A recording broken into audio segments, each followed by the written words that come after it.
You guys all know where I'm coming from. You're watching a movie and you get reminded of another movie. Now, this is a cinema geek, a cinema dork, a cinema nerd. This is something that happens a lot. And when you're watching movies by yourself for a podcast like this one, I'm Peter A. DeLuca, and this is the 31 Days of Dread. We're at day 27. We're talking to Prophecy, and you know, when you watch as many movies as I do, it is hard to make your way through one because we're preoccupied with other movies in our head. So you stop, you take a deep breath, you sit down to record, and now we're here. Everyone, I will be right back. Okay, so what the heck am I talking about? Look, this Prophecy, we're rounding out our great movie, same title block. Yesterday's day 26 was another movie called The Prophecy about a giant mutant grizzly bear. I said it. Schlock movie, directed by John Frankenheimer.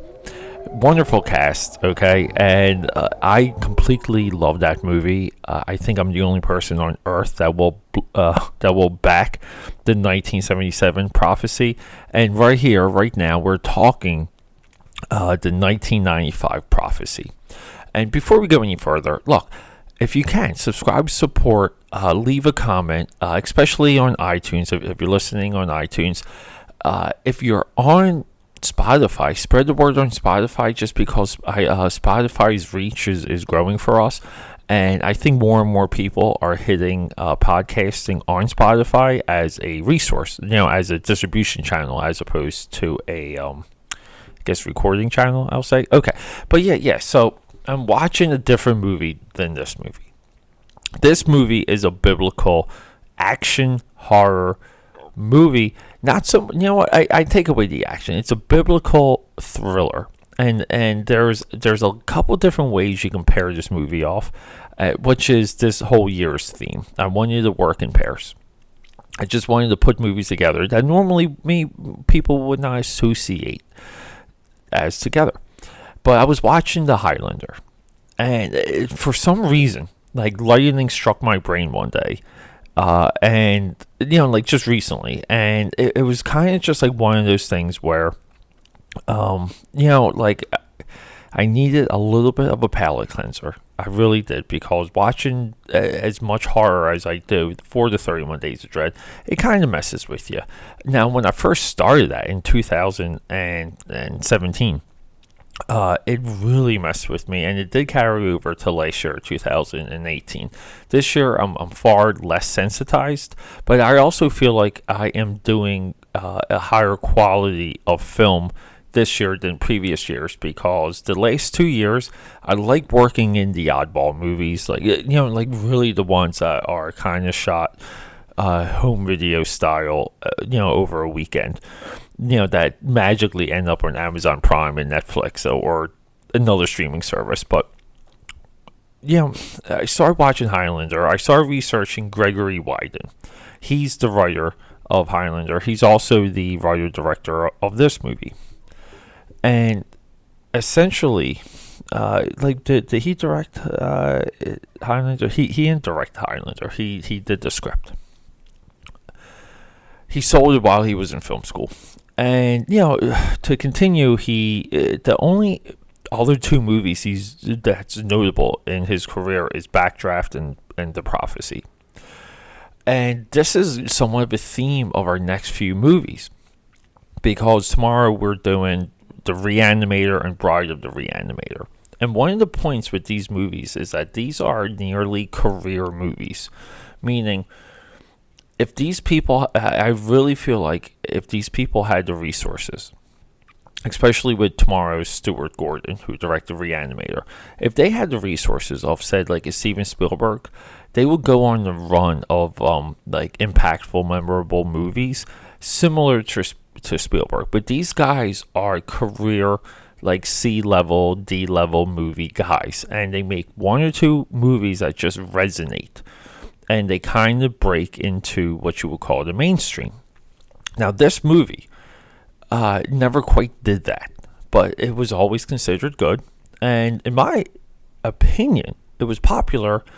And there's a class of movie that this 1995 Prophecy belongs to. We're going to get to the plot real quick. Okay, because it's important to contextually understand some of the contemporaries of this same style, the style of the mid 90s, going into 98. It kind of stops at 99. But earlier this month, we did The Crow, the 1994 Crow. 1 year before this. Dark, brooding, story-wise, desperate, and it's, again, low budget, quickly shot. We have Dark City, 1998. You can say the same things about Dark City that you can say about The Prophecy and The Crow, just in the look, the feel, some of the story, and how it's made, and the budget. And then it kind of rounds out again in 1998, even though I remember this movie coming out in 99. But I guess it's 98. It's Blade. And Blade blurs those lines a little bit more because it's a little bit bigger of a movie and it has a bigger cast. Now, these movies deserve to be like a quad feature because it's your definition of like black leather or like black dark, people wearing black, the protagonist wearing black.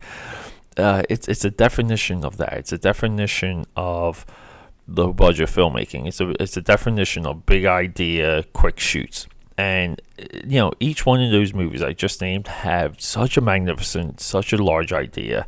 They're all epics in their own right. And The Prophecy is kind of the one that slips by because I would say a little bit at nowadays, Dark City, which is often compared to The Matrix. The Dark City is such a good movie. It's Dark City's there and this movie's there. So the plot of this movie, it's pretty intricate. The plot of this movie is as deep as the cast. Now, I may have attempted to watch this movie a few times back in the VHS days, and I remember renting it a few times. I say this often, and I never could make my way through the movie for whatever reason. And this movie's billed as a Christopher Walken movie. And it's kind of not. Christopher Walken definitely has screen time, but post-Pulp Fiction, Christopher, I think it became a Christopher Walken billed movie. I would have to research because I'm not convinced that this was originally billed as a Christopher Walken movie because we have Elias Kostas, who takes over the entire third act. We have Viggo Mortensen, who pops in at the end. He plays the devil. We have Eric Stoltz. Eric Stoltz is like the first half of this movie. It's more like an Eric Stoltz, Christopher Walken double bill. We have Emaine the plumber, who, became relevant after. This movie's stacked. The people involved in this movie, it's hypnotizing. We also have Adam Goldberg, later to show up in Saving Private Ryan. Other movies, Adam Goldberg is the minion of Gabriel, who's played by Christopher Walken. Commits suicide. Gabriel keeps him alive. It's amazing. He's got a prominent role in this movie. This movie runs deep. I view this movie as like one of those scripts like an agent gets. An agent gets a hold of the script, and this is his client list. He goes right through his client list, and everyone ends up in this movie, and they shoot it for about 3 weekends or 3 weeks. Box office for this movie, according to the wiki, 16.1 million. That's dismal. I mean, comparatively speaking, can we look up the Crow's box office was 50 million. But that had like a lot of tragedy and anticipation around it. Dark City, 27.2 million. And let's check out. Can we see Blade? We can't see Blade right now. Okay. But we all know Blade did very well. So the essential plot of this movie, it's very similar to Schwarzenegger's End of Days. And you could pair those two movies together. You compare End of Days and this movie together. But it's essentially it's the fallen angel Gabriel. He is trying to incite the apocalypse, the end of days, and he needs a couple souls. And Eric Stoltz has one of the souls, and he puts it into a little girl, and now it becomes a race of dissecting, through exposition and research, because we need those characters. We need a research character to get this South American girl. And this movie takes place, like, it's a desert movie. It's a lot like Legion, if you guys remember Legion. It's a desert biblical movie. And there's I keep wanting to say there's South Americans, there's Mexicans, there's New Mexicans. But anyway, Arizonians, I guess you could say. But anyway, and Eric Stoltz puts his soul into a little girl, and then it becomes a race to exercise the soul, so Gabriel cannot get to the soul. And along the way, this movie has such a good twist, because the devil shows up, and it's Viggo Mortensen from Lord of the Rings, History of Violence. This guy can act. This guy's awesome. Crimson Tide, is it? Yeah, Crimson Tide, Viggo Mortensen. I know your career, bro. And playing the devil, he's not happy. He's not happy because the war between heaven and hell that Gabriel's trying to trigger is of his own revenge. It's one of his own flaws, and because of that, it's unbalanced and it's not approved by the devil. He's doing it for the wrong reasons. Devil kills Gabriel. Gabriel gets dragged back to hell. And so we kind of kick off this film franchise because we have sequels to this, all straight to video. We also have like a little bit of a hanging chad, like a extended ending where Viggo Mortensen, the devil, offers to take our two main characters, Elias Kostas and the plumber, to hell with him. Because earlier in the movie, Viggo Mortensen, the devil, describes hell as living but being in the absence of God. That's hell. Hell's not this like Hellraiser type thing, which I thought was great. And he offers, and they refuse because, this is a movie about humanity. We get it. And then we kick off this film franchise. And let's go through a little bit of how impactful just what I described to you is. We have The Prophecy 2, who Christopher Walken is in that movie as well, 1998. We have The Prophecy, The Ascent, 2000. And then we have like a year of it. We have The Prophecy, Uprising, and The Prophecy, Forsaken. Both 2005. And it spun off 4 movies. Same as Highlander. As impactful as Highlander is. People just literally love the hell out of that movie. They love Highlander. Who are we to argue? So Gregory Wyden, kind of early in his life, early in his career, within a 9-year period. Highlander, 1986. This movie, 1995. Highlander, a lot of credit can go to that movie. Animated series, two live action series. I think 5 sequels. 3 of them theatrically. I think they were all theatrical releases, because I remember when Highlander Endgame came out. It's a lot, man. I like this guy. I like that he just put some ideas out there, got them made, and they're just small enough and big enough, like a right combination. And could this guy have been like a George Lucas with some resources? 100%.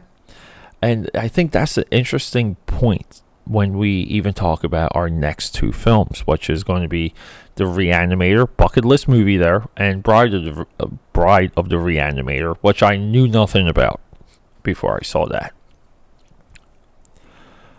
And people, this movie's out there. It's available on Amazon Prime, or I think it's Stars, but you can subscribe your Stars through Amazon Prime.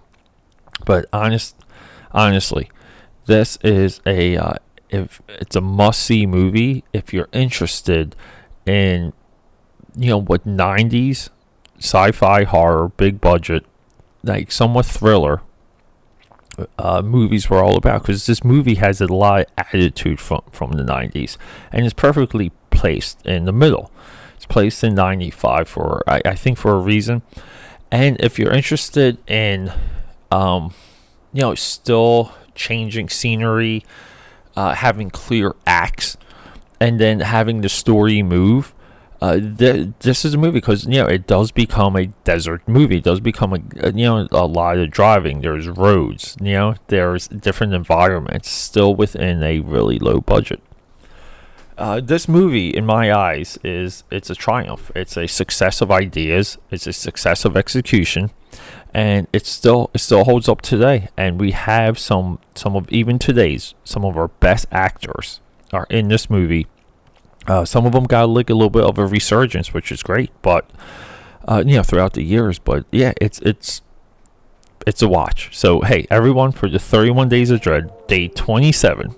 This is The Prophecy, 1995, rounding out our same title great movie block.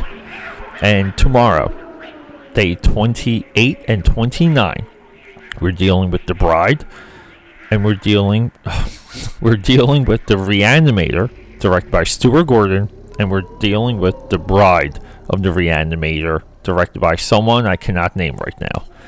I love you, goodbye, and let's rock and roll.